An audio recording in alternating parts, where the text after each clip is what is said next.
Hello, everyone, and welcome. I'm Melissa Thompson, and I'll be your host today for this event on creative lesson planning. I'm here with the first presenter. She's Claudia Tumba. Claudia, if you're there, you can turn on your camera now. Hi, how are you? Hello. I'm good, thank you. Excited. Yeah, me too, me too. Yeah. Hi to everyone watching. There's Oh, lots of people watching in Zoom, and there are lots of people watching on YouTube and I think on Facebook as well. So, hey, we've got someone from Turkey, from someone from Greece, from the UK, from wow. Mongolia, from Peru.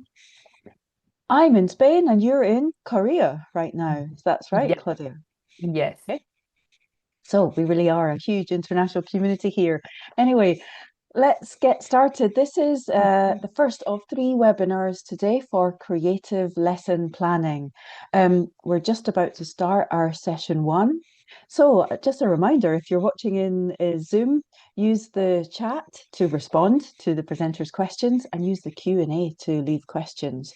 If you're watching in YouTube or on Facebook, you can put anything you want into the comments.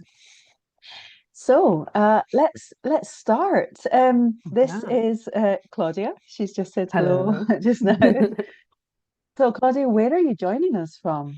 I'm joining you from Chuncheon, a small city in South Korea, about an hour away from Seoul. Hey, okay, great. Well, I'll tell the audience a little bit about you before we Mhm. start. Um, Claudia's been with us before. She Yeah. is a presenter who's talked to our audience about the potential of rap in the classroom. So she loves music. She says she's a thespian at heart. Um, and she's interested today in telling everyone about how to engage learners in storytelling, making learning more dynamic in that way. She's from the UK, but she now works in South Korea. She works in universities there, Yes. in primary schools and in after school programs. And she's Yeah. got lots of fun activities to show you today. So, Claudia, when you are ready, you can start sharing your slides. I'll be here Sure. if you need me. And I'll also come back at the end to answer any audience questions we have. So, yeah, if you're watching and you want to send in a question, please do that. Okay, Claudia, over to you. All right. Thank you so much for the opportunity to be able to share these wonderful lessons with everybody today. I'm so excited. Really, really, really, really excited and looking forward to it. Okay. Just one second. I'll share Okay. with you my slides. Make sure that I'm looking at the right page and knowing where I'm going. Good. Can you see my page? If you can, just give me a thumbs up so that I know it's Yeah, it's all good. All all right. looks good. Good. Awesome. So today I am so honored to be with you all to share with you how storytelling can transform your learners' learning. And here's the plan for today, and this is what we're going to be doing. We're going to build context before the storytelling. We're going to engage our students during the storytelling, and then we're going to personalize the learning after the story. As I share with you the slides, I'm also going to share with you the reasons why I have done this and why it has worked for me as well. So stay tuned, don't go anywhere. Get a cup of tea and let's have a good time. So, before we start, I want to know how often do you tell stories to your students? Please write in the chat. How often do you tell stories to your students? Let's see. Let me see if I can join in the chat and see. On a daily basis. Nice. Got oh wow, it's going so quickly. I can't even catch people's names. I've got most of the time, not enough. Sometimes every Tuesday. Great. What else we've got? Once a week. Awesome. So we've got a different bunch of people, and I hope I inspire everyone to be able to start doing this more often. We should actually be doing this at least every single week. We should definitely be sharing stories with our students, and I'm sure we already do. So let's see how we can make them even better. All right, let's continue. On to the next slide. So, the first step, I'm going to be sharing with you three stages for the storytelling. The first stage is all about the pre-story. building context. And this is really, really important for our students because they're not listening to stories in the same way as they would listen to their native stories. So we actually need to do a lot of work before we tell the story. So the things that we want to do before the students learn the story or hear the story from you, we want to activate prior knowledge because they know a lot of words. We spend so much time teaching different words and they know it. So we've got to activate that. We want to build curiosity. They've got to be interested. And then we also want to pre-teach useful vocabulary, right? So that they know the words. Students are, overloaded mentally. They come in, they're trying to figure things out, and we just really want to help them out. So I've got some ideas for you. I'm not going to leave you alone. I am going to support you. And I'm going to give you some ideas. I've got 4 brilliant ideas that you can use here. Movie trailers. This is something that I've done before. I love to do these. You can just, pick up your phone, pick up your camera, shoot a few scenes around your house or even in different places. I've done a story before. I don't know if anybody is familiar with Mo Willems. He does brilliant stories. If you know Mo Willems or you've done stories with Mo Willems, please give me a thumbs up so you know that we're on the same page. But I did a story of I can't remember the name of the story, but anyways, it was based in the laundromat. So I went to the laundromat and I filmed myself putting in clothes and walking down the street. I kind of looked like a mad person, but in the end, it was really, really great. My students really, really loved it. I'll go back to the slide sharing, and so you can see.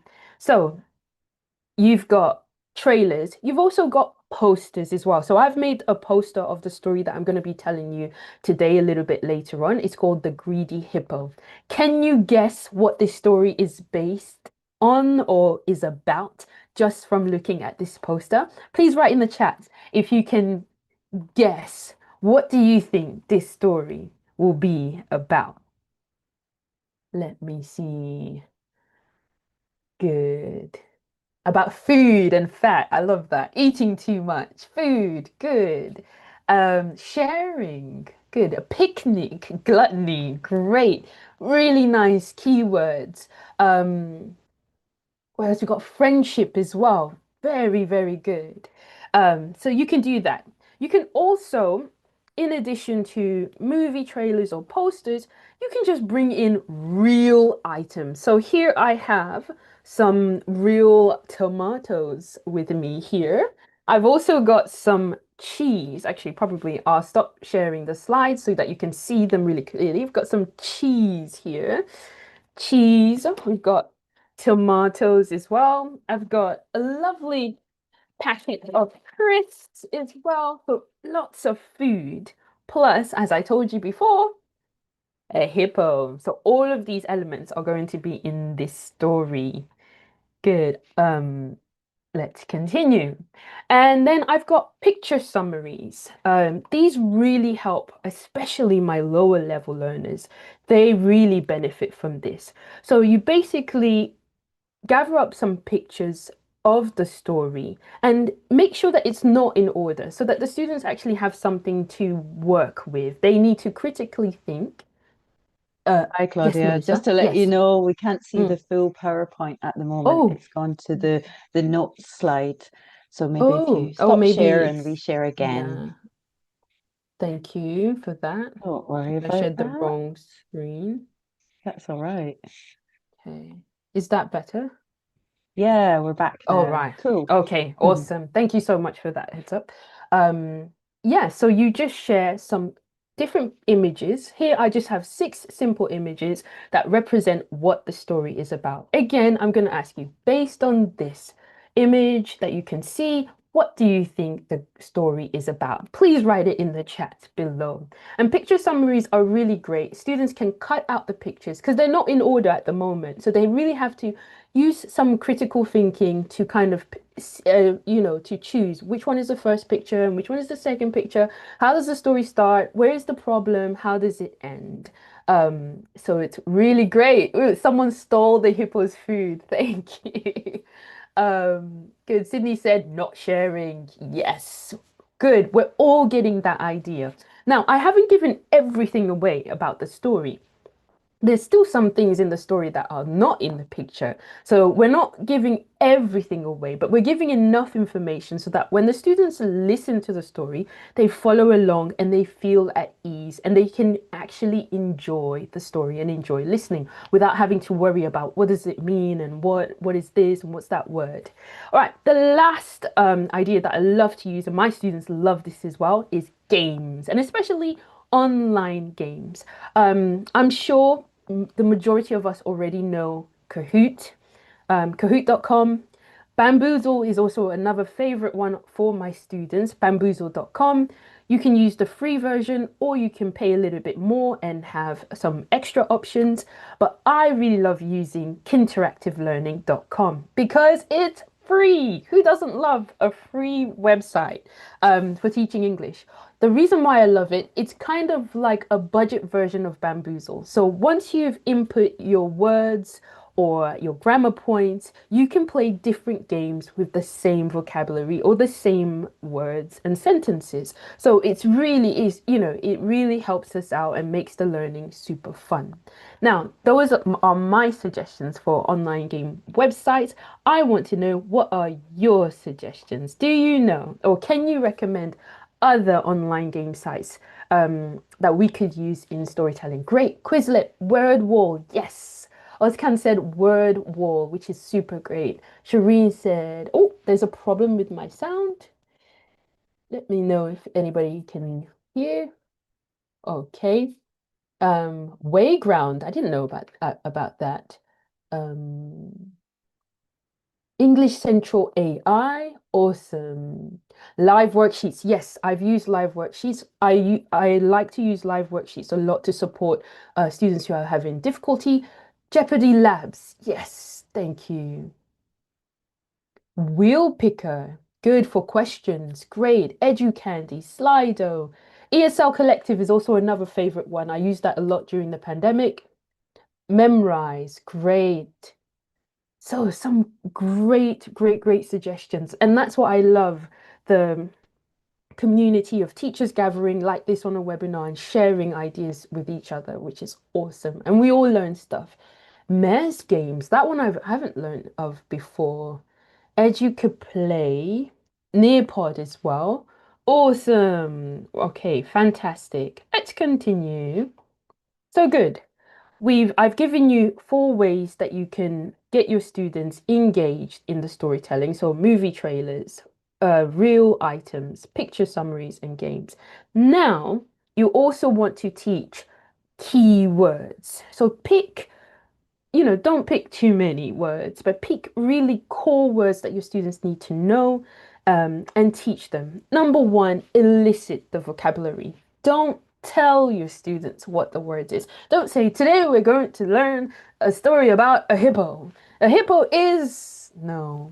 Elicit it, show the picture, and then get the students to tell you what it is, or act it out. It'll be really great to see some of us teachers acting it out, or get your students to act it out. Play a game of charades and get them to tell you what the keywords are.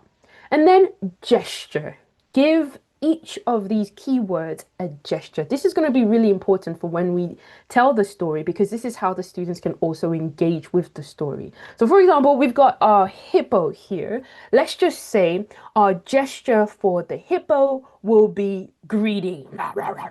So anytime I hold up this card, I want the students to say rah, rah, rah, rah, rah, rah. Another gesture, another word that we can learn today is tomato. So anytime I would say the word tomato, a simple gesture could be tomato, like this. So teach the words and add a gesture to them. Practice that gesture with the students, and it will really help them, not only for them to remember the word, but also when it comes to the storytelling, they can, play a part in it as well. And then repeat for pronunciation. And here, it's not just saying the word 3 times, because I used to do that as well when I first started teaching. I would just hold up my keyword and I would say, hippo, hippo, hippo. Say it after me. Hippo, hippo, hippo.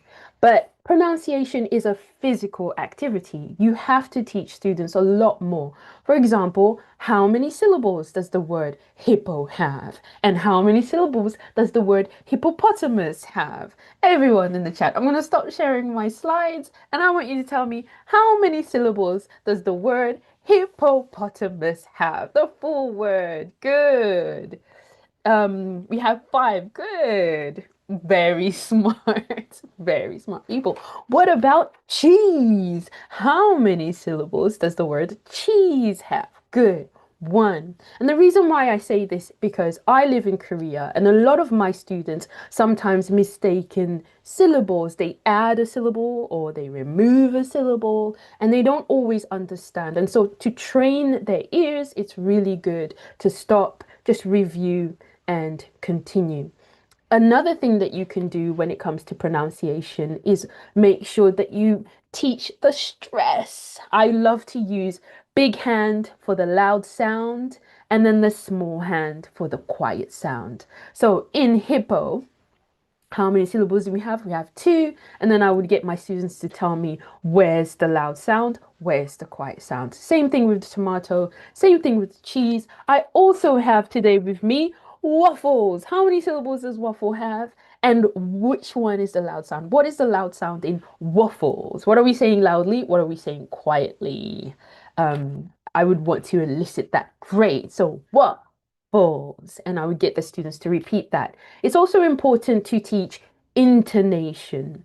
Put it in the sentence and let them see. So not just the word in isolation, but also in a sentence as well.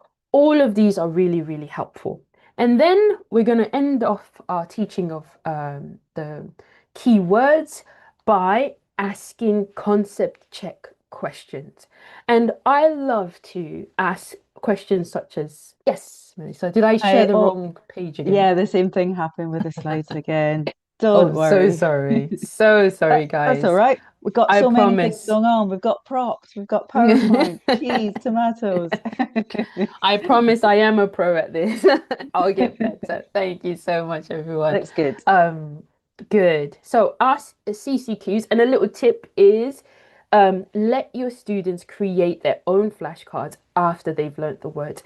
They can, put down all the little notes about intonation, syllables, and word stress, and they can draw their own little personalized pictures. And you know why this is really, really great for us as teachers? Later on, you can also use this to play games. Students can mix their cards together and play matching card games or charade or so many things can come from this as well. And they can use them as study cards later as well. So that's the first part, the pre-story. And it's all about helping our students to relax by giving them lots of background knowledge and helping them. And you can do this with any age group. I've done this with third graders and I've done this with university students. And all of them have enjoyed the story when we've done this step first. All right, the next step is during the story. Now, before you actually tell the story, there's a lot of things that you as the teacher will need to do. So we'll take a look at that first. What I really want you to think about is you as the teacher, I'll stop sharing the slides, are creating an experience.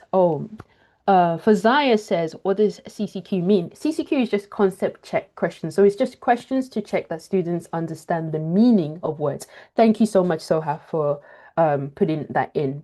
But you, as the teacher, are creating an experience for your students. So you're bringing them into this world of the story. So there's some things that you need to think about before you actually start to tell the story. So let's take a look at that in some more detail. I'm going to make sure I'm showing the right page. Yes, I think I am. Good. So before that, what you want to do is, let me go to the right slide. You want to practice um, using your voice. You want to try and keep the attention by changing the tone and pace and adding some suspense in the way that you speak. You also want to try and build the character voices. So you want to try and give each different character in the story a different voice. If you're doing a man, you want to make your body really big and try and use a deep voice, even if you're a woman. And if you're doing a woman, you might want to do a little bit of a higher voice. And something that really helps me when I'm doing roles is I think of something that the character consistently does. So if it's a man, oh, maybe I want him to be like this and shoulders and he thinks he's really strong. Or if he's not a confident man, I'm going to put my shoulders down. So just think of something that that character in particular will do. And a little tip is record yourself, teachers. A lot of the times we tell students, you've got to practice, and and when you practice, you get better at it and it will be great. You've got to do the same things as well. So I want you, whenever you have a story, before you tell it, go home, read it to your family, read it to yourself, and especially record it and listen to it again. Listen to your voice. Are you pausing enough? Are you are you building up the suspense? Are you engaging enough with your voice? Are you, speaking loudly at times? Are you speaking, quietly at times? Are you, is your facial expressions? Sometimes we just tell the story like this with the bland expressions, but if it's a worried scene, then my eyebrows are going to be moving in. Or if I'm in a hurry and I've just run, I'm going to be really out of breath. Wow. Practice all of that. Practice it. And what I want you to do is also, after you've practiced it, turn off the volume and watch yourself. Is your body language and facial expressions, are they all big enough? Without any words, is it big enough? And if you feel like, yes, I can definitely tell the emotion I'm trying to portray, then great, you're on the right track. You're already getting there as well. Don't worry about being late. There's still lots of stuff that you can catch, and hopefully, this will also be available. The recording will be available later for you to choose as well. Let's go on. I have another question for everybody. Please tell me, have you used puppets, props, or visuals to start a story or to tell a story before? Let me know. Have you used props or visuals to start a story? Yes, I'm getting lots of yes. Um, Wow, so many good things. No, if you said no, I'm here to convince you today that it's a really, really good thing. Um, we tend to have this idea that maybe some people have this idea that puppets are only for young kids. But let me show you here. Here I have a mask that we can use as a puppet, right? It can move around and it can share an emotion. And this can work with any age. And also, I want you to think about the musicals that work really well. Lion King, War Horse, they're amazing shows, and they use puppetry as well. So it's not just for young kids. You can make it with adults as well. So using puppets can be a really great way to engage students. Younger kids definitely like it as well. And it doesn't have to be expensive. I've just made this out of a piece of paper and some chopsticks, and I've used a glue gun to stick it on there. You can be a lot more elaborate and use more fancier things, but you don't have to. So here, for my story today, I've got a hippo, I've also got a cat, and I've also got my last puppet, which is a dog. This time I've used two sticks because I also want the dog to be able to kind of move a little bit, move its head, move its tail a little bit. And I've also got this as well. This is another Korean mask because you can also keep it cultural. Perhaps then, in your student's country, there might not be a hippo. So you can always replace the hippo with something that they are familiar with and know as well. So you can play around with masks and props in order to tell the story, in order to make the story come to life visually as you are reading it as well. Oh, thank you. Savara says, I love this idea. And I love you too for loving this idea. Um, let's continue. Great. So I love the fact that I'm literally preaching to the converted here. So many of you are already doing these things, which makes me so, so, so happy. All right, let's continue on. So, in terms of choosing the style, it really does depend on the type of story and it depends on how creative you feel. So, traditionally, we normally just sit, open up, book and we read the story out loud to the students. That's an acceptable way of being able to do it. But just like I've just said, consider next time just making paper puppets to help you tell the story. Another thing that you can do, not puppets, but you can make little um, kind of speech bubbles that your students can read aloud or say. Or this one can just be uh, what's it called? A cue for when you want the audience to participate and say something as well. You can always act out the story. As you are narrating the story, you can also act it out with your body. Use the whole classroom. So I loved telling the story, We're Going on a Bear Hunt. Thumbs up in the chat if you know that story, We're Going on a Bear Hunt.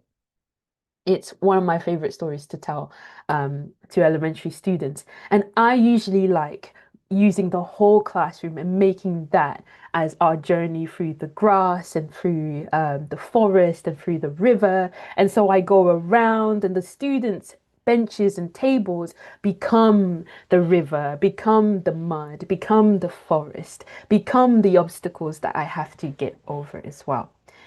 And a useful tip, combine everything. Use the puppets, use the traditional narration of the story, and act it out. Whatever really suits the story, whatever works out best.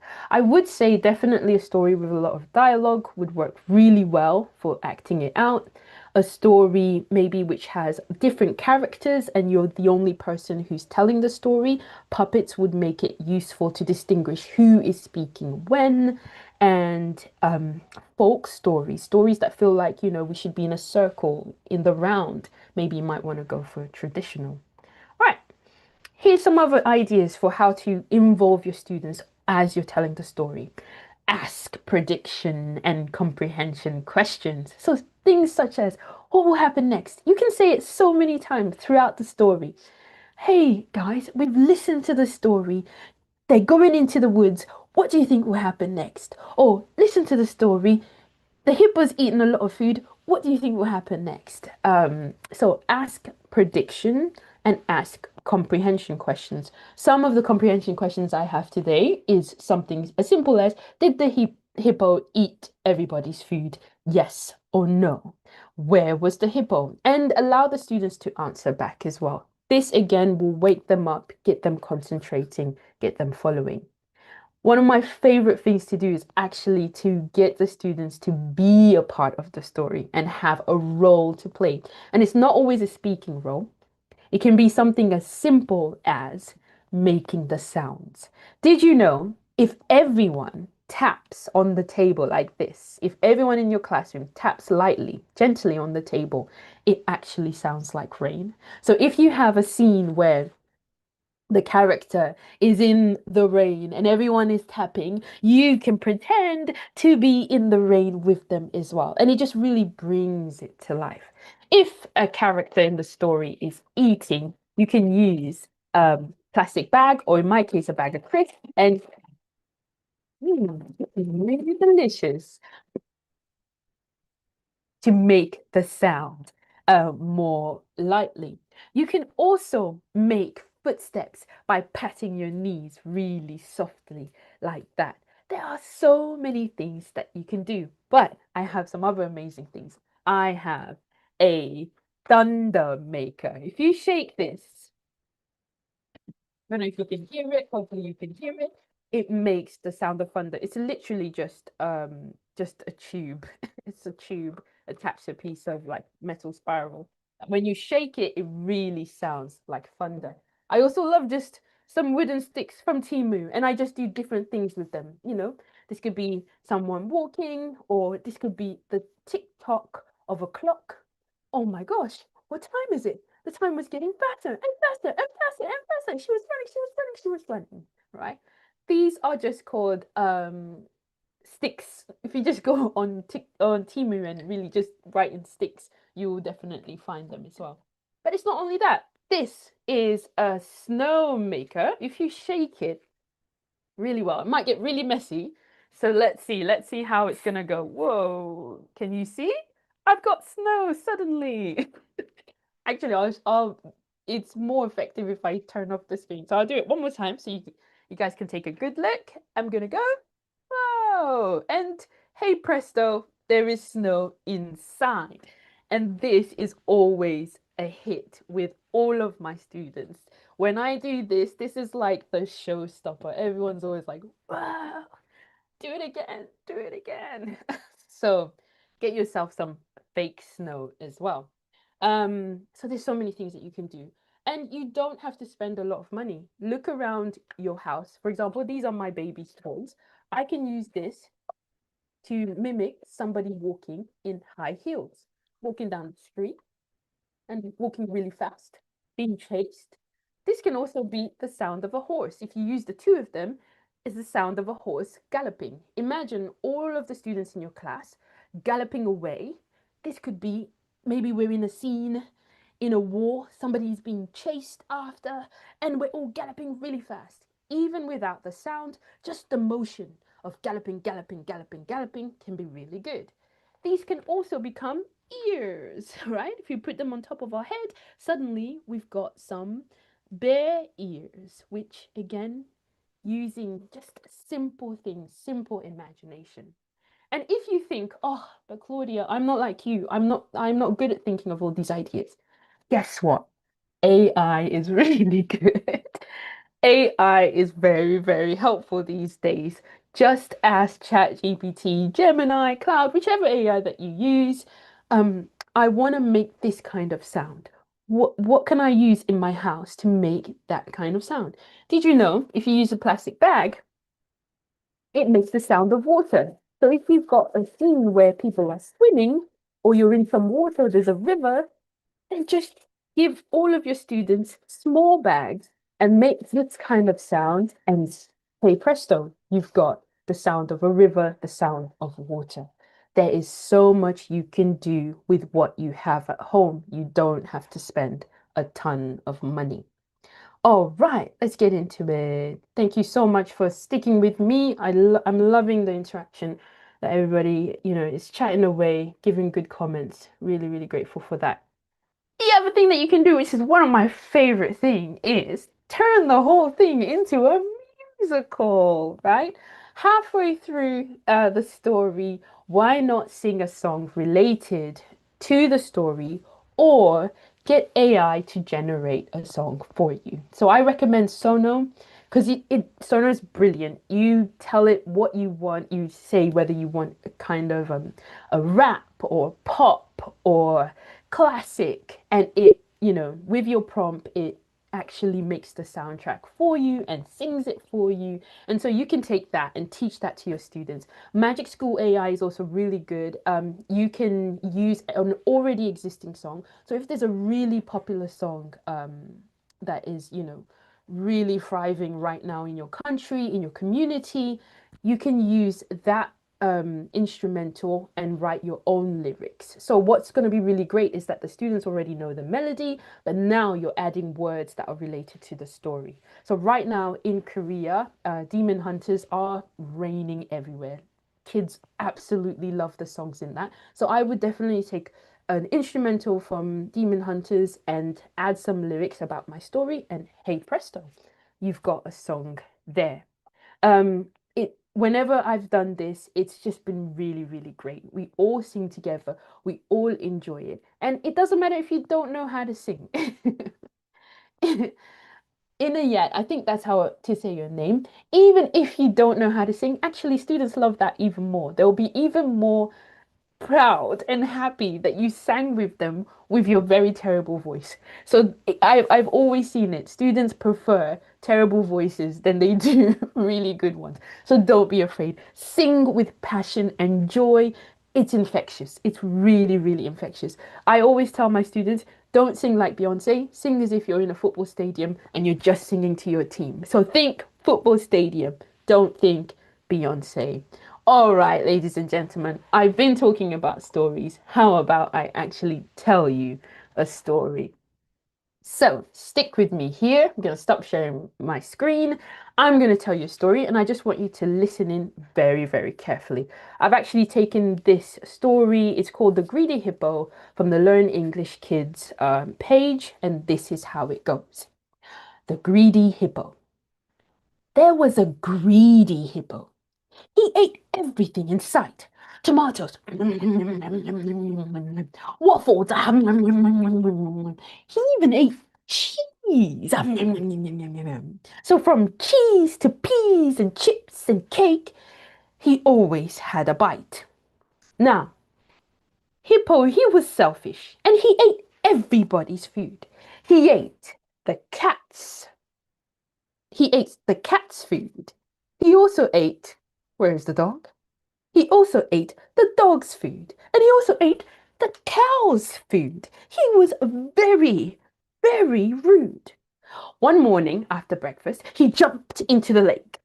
One big splash, and he was stuck. Oh, that was a big mistake. The hippo sank deeper.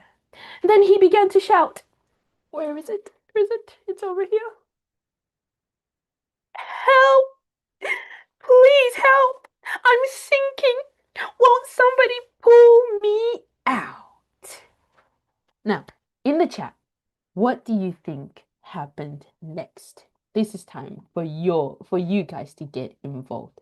What do you think happened next? He's stuck. He can't get out. What do you think the other animals will do? Let's see. Okay, they ignored him. Good, nobody wants to help him. They didn't want to help him. Nobody wanted to help. Everybody said nobody wanted to help him. Some people said animals wanted to help him. Let's see. I guess they ignored him till he drowns. Oh, seriously, everybody's so negative, everybody. Wow, this is a children's story. Come on, there's got to be some hope. So, good suggestions. Let's see if you were right. Did they really ignore him? Let's get into it. The animals actually, contrary to your thought, the animals pulled and pulled as hard as they were able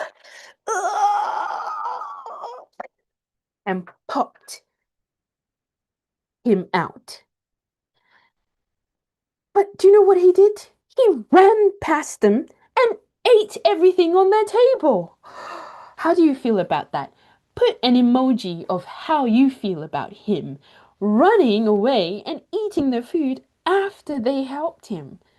Did he do a good thing or was it a bad thing? What do you think? Angry, good, good. I'm seeing some anger, some confusion, some sadness, some double angers. Great. So, the animals were angry also, just like you. And they thought they'd play a little trick. They made a pie. Can you guess what the pie was from? Put in the comments below. What was the pie from? So they're going to trick him. Since he likes to eat everybody's food, they thought to themselves, we're going to make a pie. A mud pie, stones, poo, pumpkin. Pumpkin actually sounds nice. Sand, apples, poison. This is a children's story. No, everybody. They made a pie. I've got to put my gloves on for this. I'm not sure if I can just use it. Out of fish. They used fish. And, wait for it, soap. Raspberry flavored soap. So maybe that might make it a little bit nicer. But they made him a pie out of meat, out of fish and soap. And they brought it to him. So there it is, the pie that's made out of meat and soap. Can you see it? It really smells very, very bad. So here's what happened. They said, here you are. We've made a pie, especially for you. Thanks, he said. I'll eat it now. I've nothing else to do. First, a little nibble. I don't know if I can do this. First, a little nibble. Then a little bite. And then he gave it a big swallow and it was all gone. He went back to the lake because he was feeling so fine. And then he sat down. It was his place to wallow. But suddenly, something wasn't quite right. thought the hippo. I feel quite odd inside. Now he had a tummy ache as the cooks looked with pride. The hippo learned his lesson. It was the end of all their troubles. He was last seen leaving town blowing fishy bubbles. There you go. And that's it. There's your story. And I was really dedicated to this that I actually, ladies and gentlemen, made an actual fish pie made out of soap. Obviously, it will not be eaten because this is absolutely disgusting and it smells horrible. Is Yes. that the truth?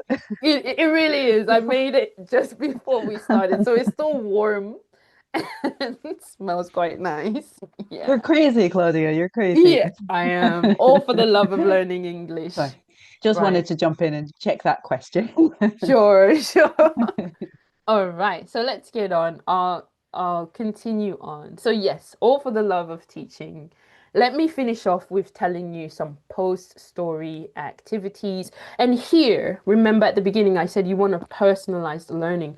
Don't waste any of the stories. Make it personal, make it long-lasting. So here are the things that we normally all do. We can agree that these are things that you're probably used to doing. Doing a kind of sequencing event, sorry, sequencing the story. So what happened at the beginning, what happened at the end, and you can use the same kind of activity or worksheet that you used at the beginning in the pre-story. You can use that sheet again. Now that they've listened to the story, they can go back to that activity and see if they get it right or were there some, missing things? Was the order correct? You can also do a quiz, simple quiz. If you don't have time, get AI to generate it for you. Create a board game. I really, really love this. Allow the students to create their own little mini board game to remember the story, to remember what happened. And do a craft, which is what I did today. I cooked the cake. So I started off with an actual fish and some eggshells and other bits and bobs, added some flour, and then hey presto. Now in the chat, who would be crazy enough to try this? It actually has soap. Is there anybody who would be brave to eat this? No, it's not meant for human consumption. I would just like to let you know that it's not meant for people. In case somebody walks away from this thinking, what does she give to her family? No, no, no. It's all for a bit of fun.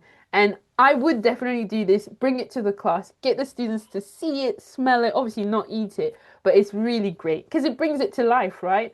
When we read a fish and soap cake, it's not as interesting as when you actually see and smell a fish and soap cake. All right, another thing that you can do, which I think is a lot more meaningful, is turn the story into a mental text.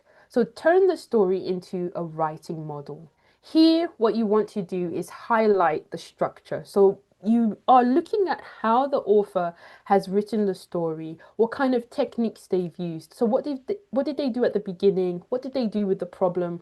What kind of resolution did they offer? You also want to kind of bring your students' eyes to identify the emotions that the author is writing about or sharing, any sort of keywords that are in the story. And then you want to encourage them to write their own version using the same techniques as the author. So here's a picture of what I would do. So I've got a sample story here. And I've highlighted the things that me and my students would take a look at. We'll take a look at the first sentence. So how does an author start? It's not always once upon a time. Here we've got a question. Have you ever been to a K-pop concert? In the chat, have you been to a K-pop concert before? Let me know. Put a thumbs up or a yes if you have been to a K-pop concert before. No, if you haven't, it's a lot of fun. Yes, I got a yes. Great. It's a really, really lot of fun. Definitely encourage you to go there. It's an experience. The other things that we look at are transition words. I've circled them in orange, and also punctuation that we don't normally use frequently. For example, there's lots of exclamation marks in here. And what I would do is then ask the students, with what we've studied from the text, I want you to create your own version, but using the writer's methods as your guide. So I want you to start with a question. I want you maybe to use adjectives. I want you to try and use at least one exclamation mark. I want you to start each paragraph with a clear transition word or transition phrase. So they're not copying the author's work, but they're using it as an inspiration to write their own story. And here is what I would expect a student to do from working with the text. This is a sample work that I might expect a student to give me. Again, something as simple as, have you ever been to Jeju-do or Jeju Island, which is a place in South Korea? So you can do that. And you don't have to take the whole story. You can take a portion of the story and do the same technique. Look out for, key elements that the author is using, the words, the type of sentences, and then get your students to try and create their own story. And it could be true, it could be a true story, or it could be a made up one as well. All of it is absolutely fine. Um, just to end it off with a few more ideas. You can also rewrite the ending. So in this case, the animals gave him horrible pie and then he just ran away from town. But what if that didn't happen? What else could be done? You can add in a new character who changes things up. What if the hippo met another hippo and they all ganged up on the other animals? Anything can happen. Or you can retell the story from a different perspective. In this case, we've heard the story from the narrator's perspective. What about maybe the cat's perspective or the hippo's perspective? How did he feel? Maybe he has a reason as to why he was so greedy and eating a lot. And again, take this further by retelling these stories on CapCut, which is a video editing software, or Padlet as well, for everyone to be able to see and share. Which of these ideas would you use? Let me know. Would you get your students to rewrite the ending, add a new character, or retell the story from a different perspective? Let me see. Good. Natalie says rewrite the story, retelling, perspective. Good, good, great stuff. All right, so quick recap. We're at the end. Thank you so much. You've been absolutely great. Remember, 3 stages of storytelling: build context, engage your students during the story, personalize it afterwards as well. And I'd like you to try one of these during the week. Try a pre-story activity or a post-story activity during this week. Push yourself. If not, here's a call to action. Apply one of the techniques that we've talked about today in your next storytelling, and then reflect on what you've done and share the activity with your peers. You can either share it on social media or you can share it in your school at your next meeting. You have all been great. You can find me on my socials. I'm on LinkedIn, YouTube, always under the same name, Claudia Tumba. So yeah, you can find me there. But thank you so much, everyone. I'll stop sharing my slides. Yeah, Cool. Thanks so much. We've got you're lots and lots of welcome. thanks coming in, Claudia. We loved it Yeah. so much. I'm going to read a pretty funny comment that came Yeah. from one of our viewers on YouTube, and they say, "We're really happy we cannot smell things across the screen, across the Yes. internet." And I think it was about the pie. I definitely Yep. think it was Yeah, about definitely was the about them. pie. You're lucky you're not me So, because I'm in this room with the hot fish pie, which is true. yeah. Oh, thanks so much. That was absolutely fantastic. We loved your props. We loved all the things you brought in. Um, yeah, I loved that loads. And now I want to ask people to ask us questions. We've got Yeah. really about just under 10 minutes here with Claudia. So anything you want to ask her, anything that would help you take storytelling, take props, take these ideas into the classroom. What do you need to know? Yeah. What can she help you with? Um, let's see Yeah, what please questions we've ask away. got. Um, we've already got some that have come in from Yeah. earlier that I think I'll start with. Um, Habib asks a kind of simple question.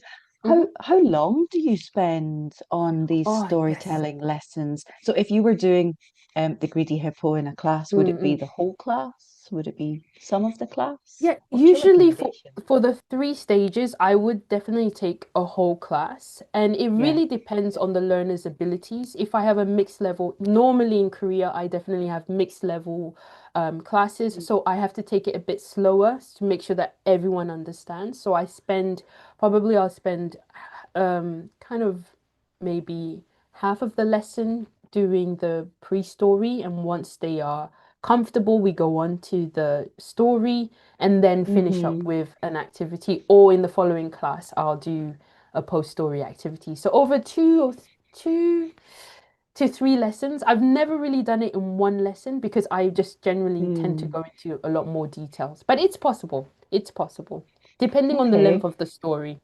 Yeah. Yeah, that's true as well.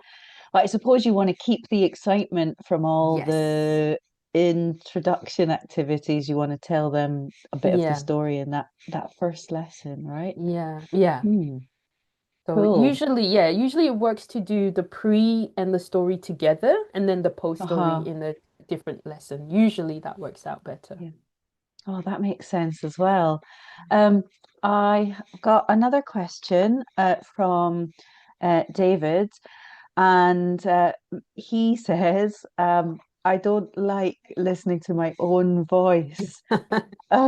And I'm sure that lots of other teachers feel like that. Have Yeah. you got any tips for a shy Um, teacher who's not sure about doing this type of I would just storytelling? say think about how you challenge your students. So I've had to do a lot of uncomfortable things, but I always think about the perspective of my students. Mm. I am able to Yeah. challenge them and say, you've got to do this and you'll get better. I also like to challenge myself with that. And then sometimes the reason why I also enjoy telling the story with the students is because if I feel uncomfortable, then we can kind of both feel uncomfortable together. And I Yeah. found that students never judge you. They actually embrace Mm. your awkwardness, or if you make a mistake, they'll laugh and think, oh, it's okay to make a mistake in English. They actually want to see your vulnerability because to them, Yeah. you're so perfect in English that your level is kind of unattainable to them. So seeing some Hmm. vulnerability makes you just a lot more human and a lot more approachable, in my perspective, I think. Yeah, I see that. Yeah. I'm the bad singer that you described when you were talking Yeah. about bad singers, but I've done it in front of primary classes and I don't Yeah. mind. Yeah. And they Yeah. love Give it. it a I try. think the worse that you are, I think the more fun that they have actually. Yeah. There's a question that came in from Ramadan, and they ask about AI. And Mm. so the gist of the question is, can AI help create stories? Is that something you've ever looked into? Yes. If you give it the right prompt, obviously with AI, with everything to do with AI, you can start Oh, off with giving it your prompt of what you want, but always go back to edit it to make sure that the language is suitable for your yeah. students' levels, and also culturally it reflects, the culture and what they know as well. Because in Korea, if I Mhm. talk about fish and chips, it's not really going to relate to my students as much as if I talk about kimbap and tteokbokki. So usually I like to add Mhm. in certain elements or teach them something new. So you've got to go in and edit it again. But by all means, you can create anything, any story you want to. That's the brilliance of, using AI. You can be so much more creative than before. Yeah, and then when you've got the story, like what you did today, you could put the story into an AI and get a picture Yeah. prompt generated. Yeah, it's great. I I love it. actually made a song using Sono, but I didn't have time to Yeah, sing it. But yeah, and it turned out really great. So there's so much potential there. cool. Let's go to a question from Rezwana, which is about Yeah. classroom management. Uh-huh. And Rezwana asks Claudia, how do we get the attention of some kids that are making noise when everyone else is really wants to listen to the To story? listen. I don't imagine in your class they're making noise. I think Do they're all you know, listening. I But think because Yeah. I'm so crazy and I'm moving and I'm think you because you're creating an experience, you've got to go a bit bigger. It's got to be Uh-huh. bigger than your usual tone. So I really think, investing in a costume or, a funny beard or something, give Mm. them something to watch and something to look at, Uh-huh. and you will definitely get most of the people. I've mostly had students who were engaged. The time when I didn't have students who were engaged, they were in the first grade. They still didn't really know classroom etiquette yet. They're kind of getting used to that. And so with Mm-hmm. that, I just changed strategies. I cut it shorter, or I did more, or I just brought out the snow Mm-hmm. spray, and that got their attention back. But I also Yeah. definitely always give out a classroom chant. So something really simple like I use was it ticker ticker boom boom ticker ticker boom boom shh. So if it's getting out of hand, I say Mm. that to call them back to attention. And usually it does work. But if it's really getting out of hand, I'll just cut it a bit shorter and not Mm-hmm. tell the full story in detail. Yeah. Uh-huh. Oh, great tips. I like the idea of the attention getter. Yeah, Yeah. that sounds great. Claudia, we're running out of time. So audience, Yeah. we're sorry we don't have time to take more questions, but don't worry because we've got something good to for you to know that she's coming back. Yeah. Yeah. We have another event with Claudia on the 28th of November. She's coming back to talk with the other presenter later today, Zeni Zerfu, and they'll answer all your questions about Yeah. creative lesson planning. That will be live on Facebook and live on YouTube. So come and ask more questions. We'd Yeah. really love to hear even more from the audience who's been here today. So, um, we'll say goodbye for now, Yeah. Claudia. I Oh, had I'm great so fun. sad. Yeah. Me too. And please go and throw that pie in the bin. Yeah, yeah, definitely.